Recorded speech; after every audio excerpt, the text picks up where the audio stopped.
ये हमारा समाज जब से बना है, कभी नारी के सामने समाज खड़ा रहा, कभी पुरुष खड़ा रहा, और मुझे तो कभी कभी ये भी लगता है कि नारी ही नारी के सामने खड़ी थी। डॉक्टर बीनू सिंह मैन को मैं बड़े सम्मान से मंच से बुलाना चाहूँगा। Thank you. इस प्लेटफॉर्म पे बोलना बहुत यूनिक है एक्चुअली, कॉलेज में क्लास में बोलना थोड़ा अलग है। तो सबसे पहले तो विवेक जी को बधाई और धन्यवाद कि आपने यहाँ पर आमंत्रित किया। इन्होंने जब टॉपिक दिया तो ये बिल्कुल नहीं बताया था कि ममता सिंह जी और कविता पांडे मैडम ये लोग साथ में होंगे, तो इनके बोलने के बाद कुछ बोलने को ज़्यादा रह नहीं जाता है। फिर भी कुछ पॉइंट्स हैं विच आई नोटिस एवरी डे। हम जो नारी शक्ति बोलते हैं, अगर वाकई में हम नारी शक्ति का सही जो रूप मैडम उन लोगों ने अभी बोला था, तो वो प्राचीन काल में था, जब हमारी महिलाओं को वाकई में अधिकार थे और निर्णय लेने का हक था। तो जब हम नारी की बात करते हैं कल, आज और कल, तो क्या सिर्फ डेडिकेशन हुआ है या हम एडवांस हुए हैं, कुछ प्रोग्रेस किए हैं? तो उसके कुछ क्राइटेरिया होना चाहिए कि क्या चीज़ें हैं, अगर ये ठीक है तो वाकई में हमने प्रोग्रेस किया है और आगे क्या संभावना है।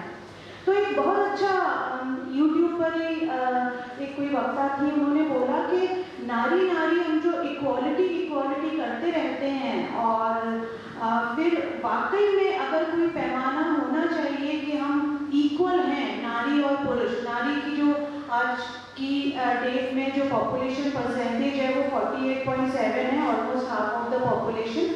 तो हम भी मतलब हमारा बाय नंबर तो हम सेम ही हैं, लेकिन अगर से कहा जाए तो क्या वाकई में नारी का से है? उसको इक्विटी कहा जाता है। तो इक्विटी, इक्वालिटी एंड इंक्लूसिविटी, तो कहीं ना कहीं शायद ठीक है हम इक्वालिटी में शायद कहीं पहुंच गए, इंक्लूड कर लिया हमने महिलाओं को, पर क्या वाकई में उनके पास इक्विटी पावर है? इक्विटी मतलब अगर कोई परिवार में भी आज की डेट में निर्णय लिया जाएगा तो क्या नारी की समान सहभागिता है? मतलब मैं तो कहूँगी नहीं, हमारे घर में तो नहीं है। तो कहीं ना कहीं नहीं, अगर मतलब या तो हम अपने को ही अंडर एस्टिमेट कर जाते हैं। Most of the times we don't have the confidence कि हाँ हम जो कह रहे हैं वही इम्प्लीमेंट होना चाहिए। तो वो कॉन्फिडेंस क्यों नहीं है? उस कॉन्फिडेंस के ना होने का भी एक बहुत बड़ा कारण है, हमको प्राचीन काल से स्टीरियोटाइप कर दिया गया है ना, कि ये है, ये नारी है तो खाना तो यही बनाएगी, और बड़ा अच्छा माना जाता है उस नारी को जो खाना भी बना लेती है, बच्चों को भी संभाल लेती है, बाहर पैसे भी कमा लेती है, तो वो अच्छी है। और कहीं इम्बैलेंस है तो नहीं भाई ये तो ठीक नहीं है, तो ये तो फिर ठीक नहीं है ना। जो हम बड़ी बड़ी बातें कर रहे हैं, नारी ये है, नारी वो है, नारी है, नारी ने बहुत कुछ किया। हम एकदम वैदिक काल में जाएं, जो आपने नारी की परिभाषा दी, वहाँ एक्चुअली में डिसीजन टेकिंग पावर फीमेल्स के पास था। तो एक तो नारी तो अपने आप में मतलब कॉम्पिटेंट है, वो तो उसको अगर आप अपॉर्चुनिटी दोगे और तो वो करेगी, वो तो मतलब ये तो एक नेचुरल है कि दो ह्यूमन बीइंग हैं, दोनों को आप इक्वल अगर देंगे तो वो दोनों अच्छा करेंगे। इसमें ना नारी का आप गुणगान करें, क्योंकि ये भी ना करें, बट वो जो नारी का आप गुणगान कर रहे हैं उसको निर्णय लेने का अधिकार होना चाहिए। ये एक बहुत वीक पॉइंट है हमारे समाज का आज भी, और इसमें नारी खुद कुछ नहीं कर पाएगी, इसमें पुरुष कर पाएगा और समाज कर पाएगा। तो जैसा कि हालांकि हमारे जो पिता हैं आज के टाइम के, वो शायद अपनी बेटियों के लिए यही चाहेंगे भविष्य में मैक्सिमम, तो ये हमको सभी नारियों के लिए ये भावना होना चाहिए, सिर्फ अपनी बेटियों के लिए नहीं। जो प्रहलाद जी ने कहा कि जो जन धर्म है, तो हर नारी को जो हमारे यहाँ काम कर रहे हैं, इवन हॉस्पिटल में भी व्हेन आई सी वार्ड्स, तो जो वार्ड बॉय हैं वो कम काम करते हैं समाओ, और वार्ड आया जो है उनको लगता एक्चुअली ना वो जो स्टीरियोटाइप है महिलाओं ने खुद में बिठा लिया है, हाँ कि हम तो हमारा काम तो काम करना है।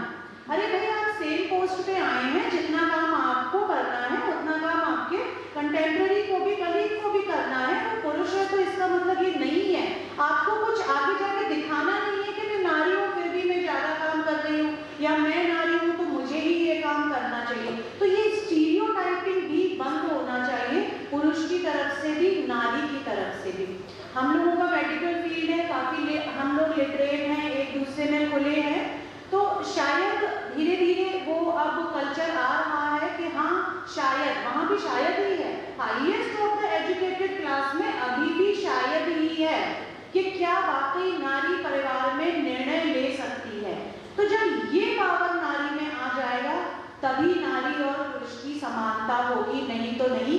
आप नारी के गुणगान ना करें, उसको इक्वल निर्णय लेने की एक अधिकार दे, नहीं अधिकार उसका ऑलरेडी है, उसको इस योग्य बनाएं कि वो निर्णय ले सके, वो अंडर कॉन्फिडेंट ना हो और आगे बढ़ के बता सके ये नहीं ये करना है। तो कल की नारी से यही अपेक्षा है, आज की नारी ये चाहती है, प्राचीन काल की नारी में ऐसा था, पर शायद बीच में कुछ ऐसे इवेंट्स हुए जिसने चीजों को डेटीरियोरेट किया, तो वो अब हमारी जिम्मेदारी है कि हम आगे की पीढ़ी में एक ऐसी नारी बनाएं जो वाकई में सशक्त हो, जो निर्णय ले सके।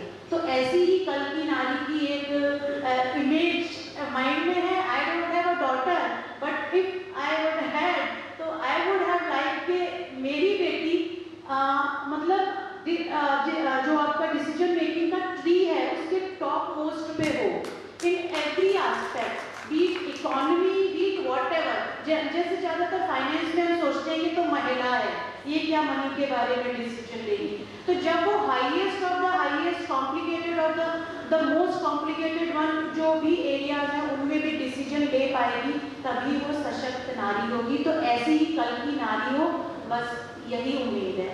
Thank you.